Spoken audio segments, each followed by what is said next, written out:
దివంగత Bollywood super star Rajesh Khanna అస్థికల్ని ఆయన కుటుంబ సభ్యులు రిషికేశ్లోని గంగా నదిలో కలిపారు. ఆయన సతీమణి డింపుల్ కపాడియా, కుమార్తె రింకీ ఖన్నా ఘాట్ వద్ద పూజలు చేసి అస్థికల్ని నదిలోకి వదిలారు.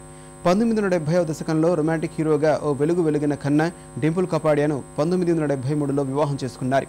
వీరికి ట్వింకిల్, రింకీ ఖన్నా ఇద్దరు కుమార్తెలు. కొంతకాలానికి ఖన్నా డింపుల్తో విడిపోయారు. చివరి రోజుల్లో డింపుల్, పెద్దల్లుడు అక్షయ్ కుమార్ రాజేష్ ఖన్నా చెంతనే ఉన్నారు.